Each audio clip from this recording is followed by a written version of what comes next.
5 seconds.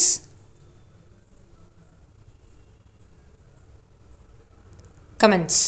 Madam Speaker, I rise to present before this august House the statement of estimated receipts and expenditure for 2016 to 17 for Indian Railways.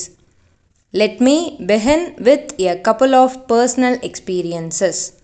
As the Railway Minister of India, I visit a number of places and meet a large number of people from all walks of life.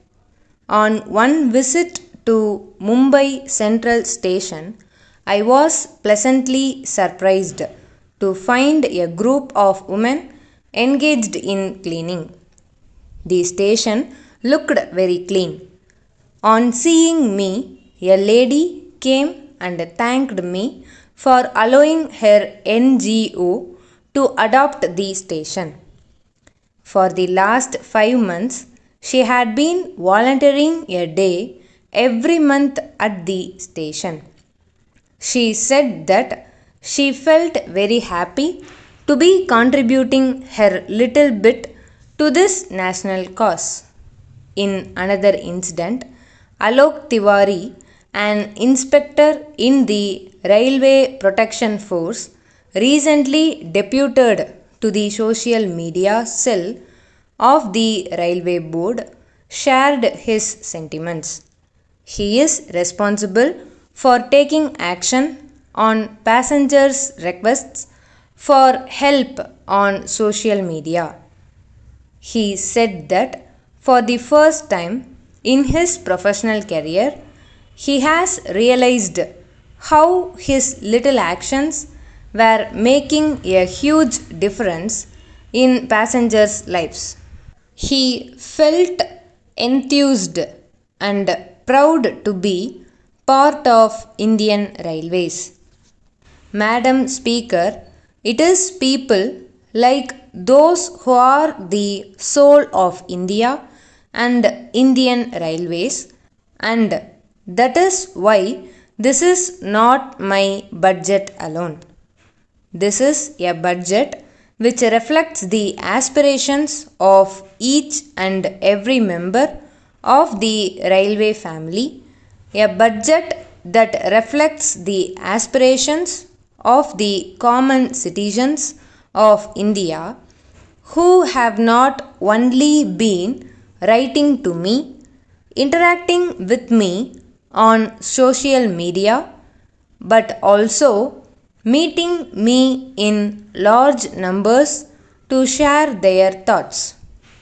This is a budget that has been fashioned by a creative partnership with ideas from my colleagues in Parliament, industry associations, commuter associations, media, and practically all sections of the society.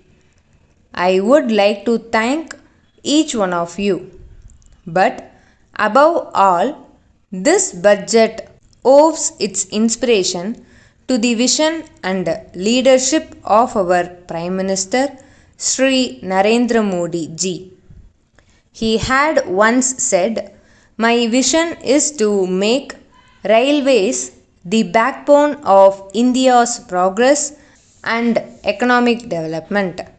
We are making all out efforts to translate his vision into reality. Our core objective is to improve the quality of customer experience at the individual level, become an engine of employment generation and economic growth at the national level, and convert India's largest institution into a template for transformation. This budget will document of journey of transformation, the journey of our nation, by touching millions of human lives daily. These are challenging times, maybe one of the toughest. we are faced with two headwinds entirely beyond our control: rapid growth of our economy's core sectors due to international slowdown and the looming impact of the 7th Pay Commission and increased productivity bonus payouts. Further, historically, declining modal share of Indian Railways, which dropped from page 3 of 62% in 1980 to 36% in 2012, is continuing to exert pressure on the institution. IR as an organization has stood the test of time due to the sheer grit and commitment of its employees. However, these challenging times require overhaul of our work culture and ethos cemented over years.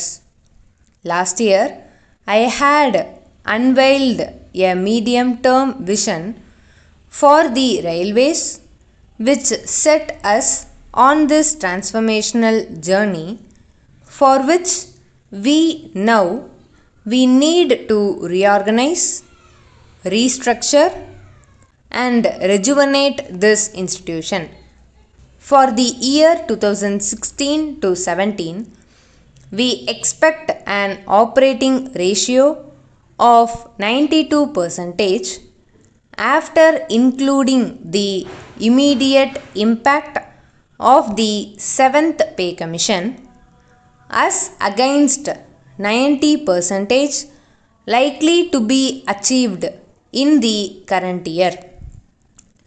It is pertinent to note that the ordinary working expenses grew by 32.5% in 2008 to 9 due to the impact of the 6th Pay Commission, while we are targeting to restrict the growth of ordinary working expenses by 11.6% for 2016 to 17. This has been largely possible due to the extensive cost optimization and revenue enhancement through innovative means planned next year. We have already made humble beginnings in this direction, as a result of which a saving of rupees 8,720 crore from the budget estimates would be effected this year, neutralizing most of the revenue shortfall. We significantly reduced the cost of power procured for traction by signing long-term agreements, brought down inventory carrying costs, and launched austerity drives.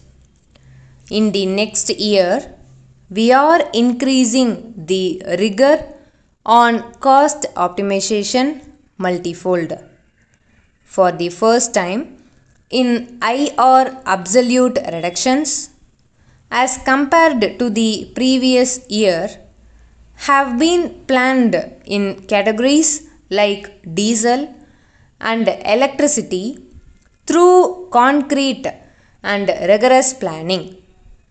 Further, with an optimistic outlook for the economy and various measures outlined later, we hope to generate revenues of the order of rupees 1,84,820 crore next year, 10.1% higher than the revised target for the current year.